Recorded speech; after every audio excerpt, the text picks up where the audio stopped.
Tiyak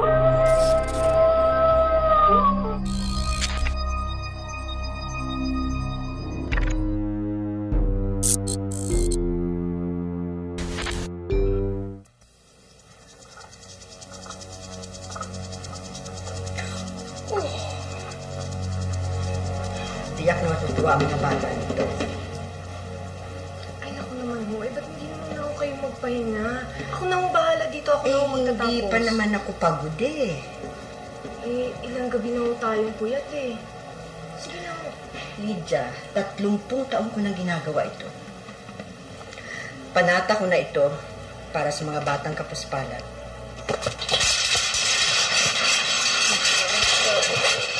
Nagwa, ito na ako sa aking isa pa na. Ang lakas ng loob kong hayop ka. Pati si Bok, tataloy mo. Baka hindi mo nang mangyari sa'yo, ha?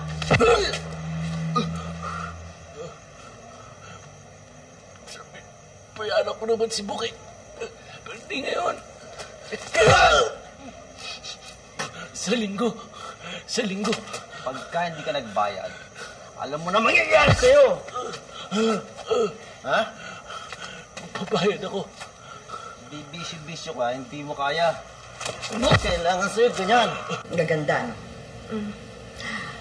At ikaw naman ay natuto na rin. Nasanay ka na sa paggagawa nito. Ay, nako. Aray! Mayaman naman nanay mo, ha? Magnakaw ka! Ha? Magnakaw ka! Ha? Kaya pa rin. Nakaw ka!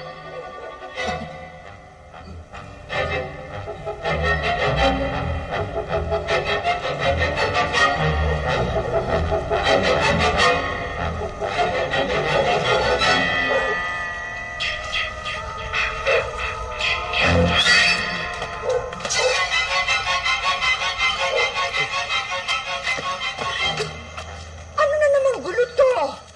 Wala akong pakialam sa buhay ko!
Magandang gabi sa inyong lahat.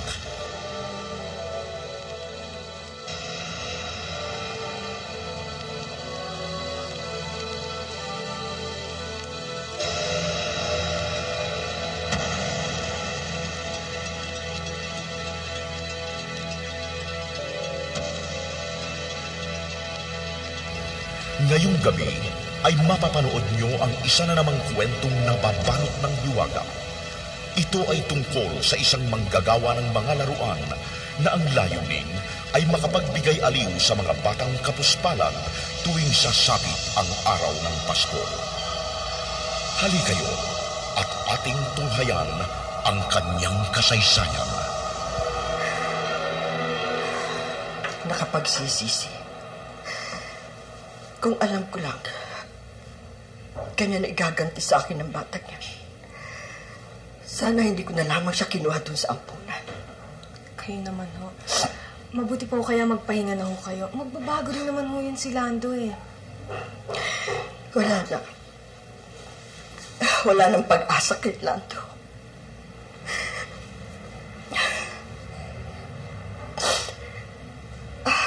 Gabi na, anak.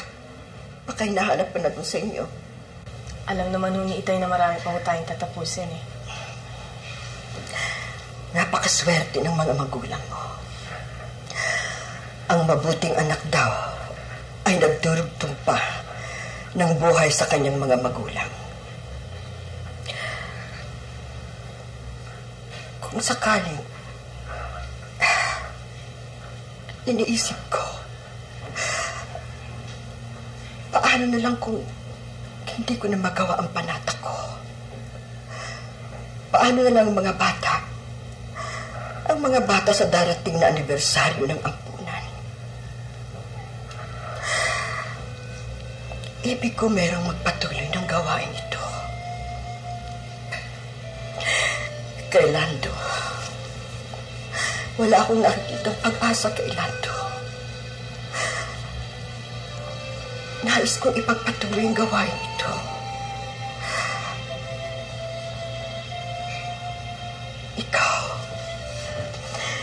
Ikaw ang gusto kong magpatuloy nito. Alang-alang sa mga bata, gagawa ako ng kasulatan. Ikaw ang pamamanahan ko.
Anong tinitingin-tingin nyo, ha?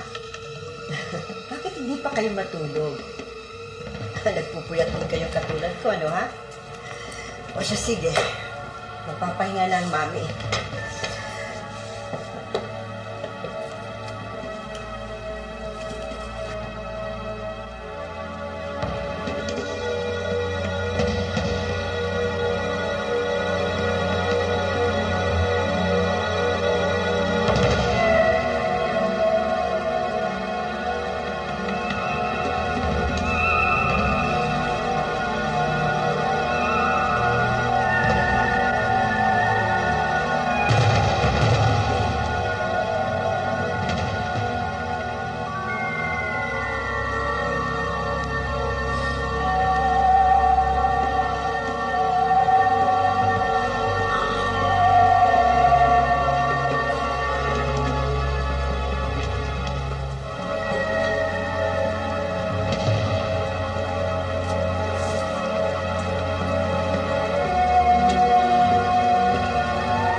Night.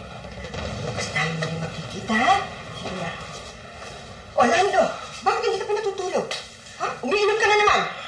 Kailangan kong pera, ma. Wala akong pera. Please, kailangan ng pera. Wala akong pakialam sa buhay, di ba? Natatandaan mo, sinabi mo yun? Bakit ba hindi ka magbago? Habang buhay ba, ganyan ka na lang? Kailangan ko lang ng pera. Sinabi ko sa'yo, wala akong pera eh. Sige, gagawin ko na lahat ng gusto mo. Bigyan mo lang ako ng pera. Kailangan ko lang eh. Please. Wala akong may bibigay sa'yo. Ma! Bakit mo ako ginaganito?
nanay mo kasi, imbis na makatalon na akong bintana, Oh. sa ilalim na lang ako siya panapunta. Kaya yun, ang lolo mo, huli kami dalawa. Nakakatawa talaga yung love story ni Inay. Oo nga eh. Ba, si Tinding ang malungkot. O ano Tinding? Nakatapos ka na ba? Aga-aga nakasimangot ka. Ewan ko ba naman dyan sa anak ni Mrs. Tigil mo na raw ang paggagawa ng mga laruan. May darating daw na buyer. Buyer? Wala naman akong tutusing buyer na yan. Ang alam ko, yung mga laruan na yun ay para sa ampunan. Eh, nasan si Mrs.? Anong sabi? Wala si Mrs. Pumunta raw sa Baguio. Naku, ewan ko bang ang nangyayari dyan sa bahay na yan. Nahihirapan tuloy akong makipag-usap sa anak ni Mrs. eh. Ninenervyos tuloy ako. Sige mauna na ako sa inyo. Sige, Tinding.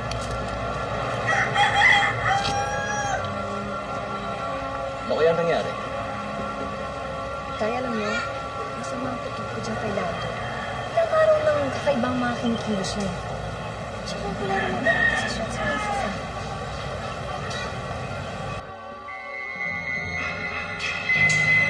May nangyayaring kakaiba eh. Ano naman pala, mabuti pa kaya ligpitin ko na muna yung gamit ko. Babalik na lang ako pag nandito na si Mrs. Sige.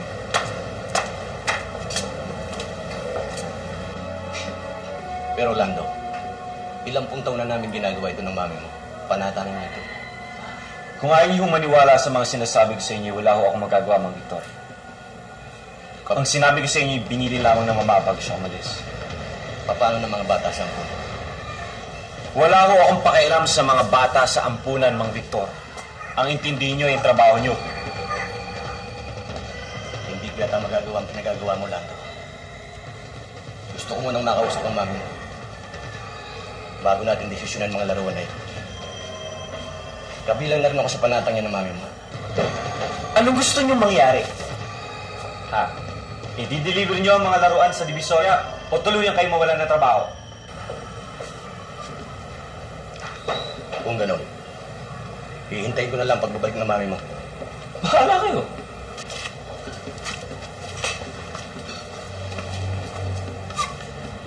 Tarantadong matanda. Hintayin daw pagbabalik ng mama. Gago.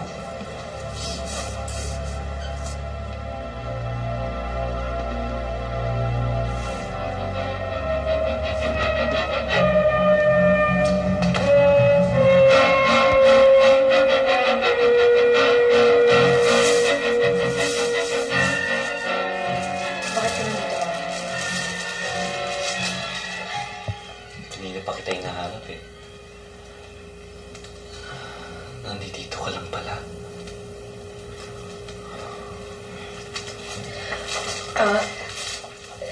Lando, uuwi na ako. Hintay na ako ng tatay ko. Saan ka pupunta?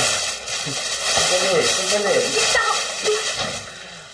Nag-uusap pa tayo eh. May gagawin pa tayo eh. Hindi, Lando. Uuwi na ako. Uwi! Hindi ka pa nga makaka-uwi dahil may gagawin pa tayo. Huwag ka mag-alala. Wala ka namang gagawin kundi.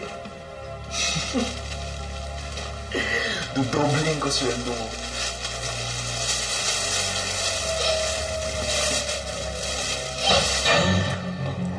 Dan!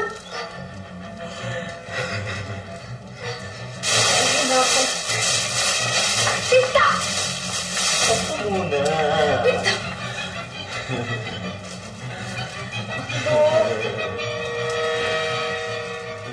May gagawin pa tayo eh.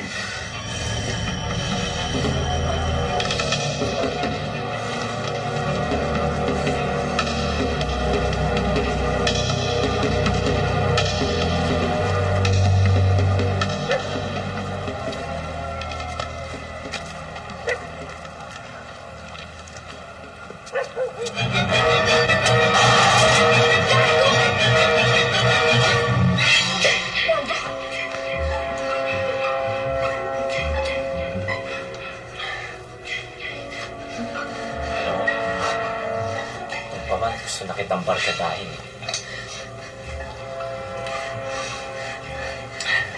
Gusto ko sa inyo ipatikim ang langit.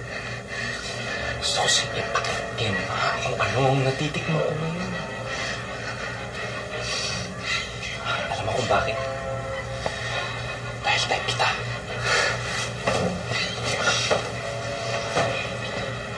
Tagal na ako may gusto sa'yo. Nahiya ko lang sabihin sa'yo.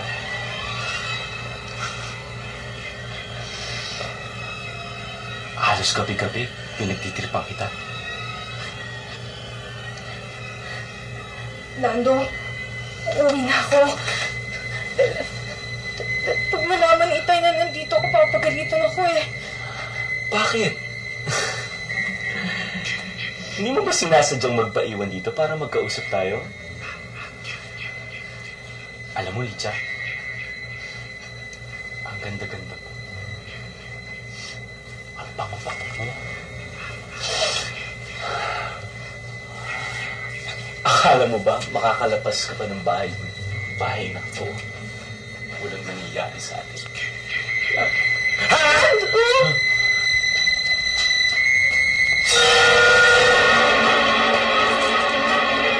Liga!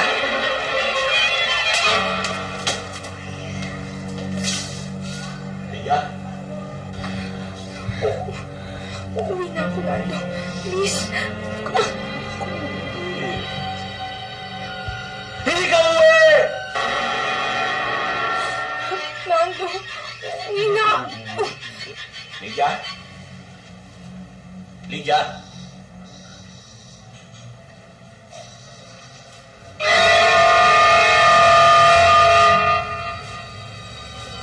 Itay yun, uuwi na ako.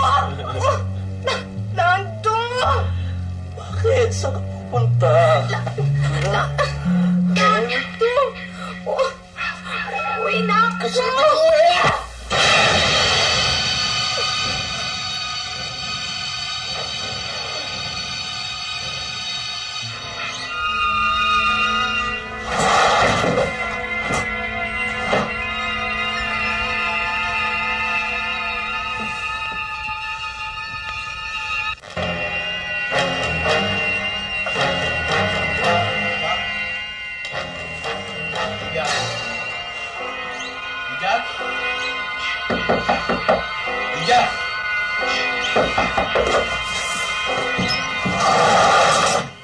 Nasaan ang anak ko?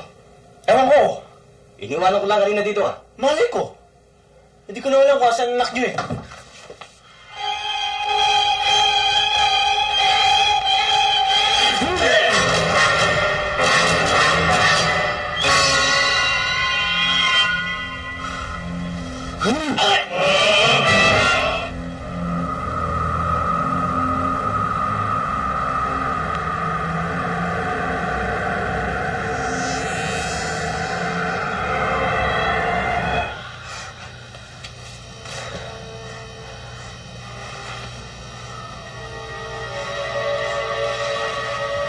Babalikan kita.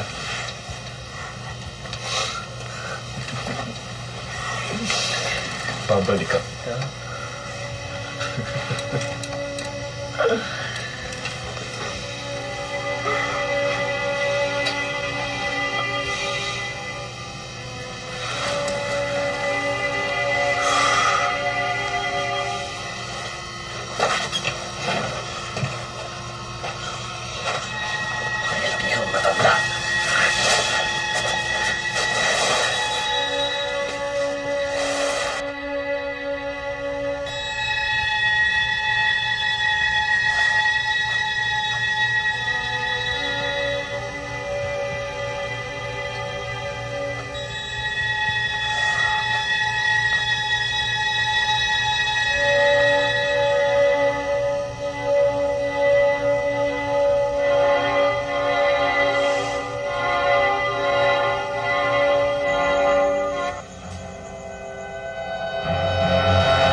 Kumilos tayo. Bigyan natin ang katarungan ng pagkamatay ng mami. Kawawa naman si Lydia. Kung hindi pa tayo kikilos. Lintik lang, walang ganti.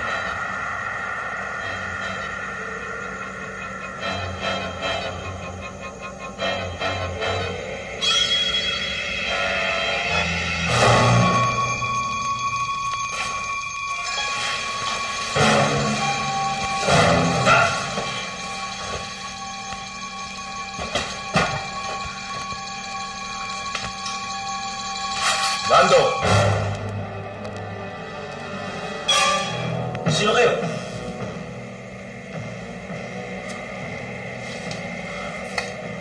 Ang ginagawa niyo dito? Anong kailangan niyo? Naniningil na kami, Lando. Pwede ba? Kung wala kayong mabwisit, huwag na kayo dito.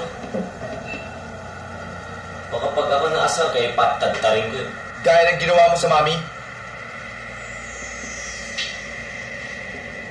Sino ba kayo talaga? kung baliktarin kaya natin ang sinabi mo, kami na lang kaya ang tatagtad sa'yo. Pwede ba? Umalis na kayo? Hindi kami aalis dito, Lando. Hanggat hindi ka nakapagbabayad, aalis kami rito. Magkasama ka.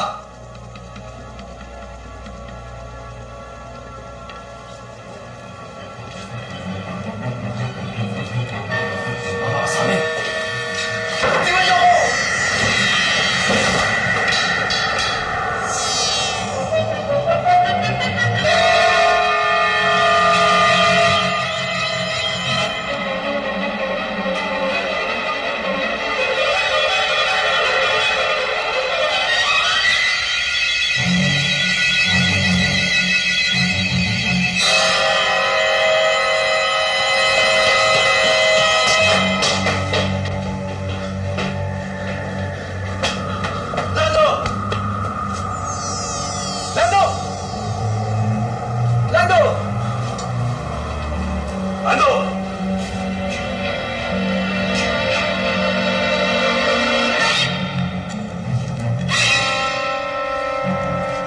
Sobrang ang ginawa mong kasamaan, Lando.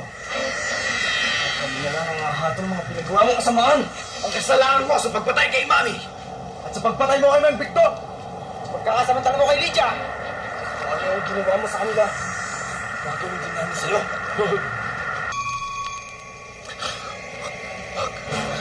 Hindi na ako ulit. Magbago na ako. Hindi na ako ulit.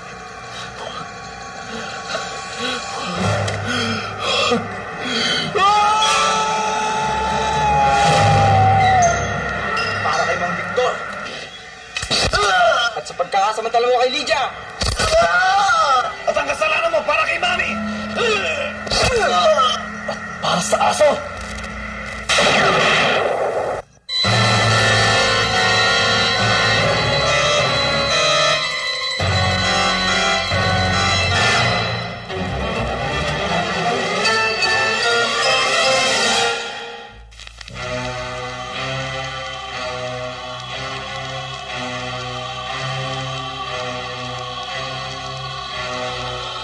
Naway nagustuhan niyo ang aking kwento ngayong gabi.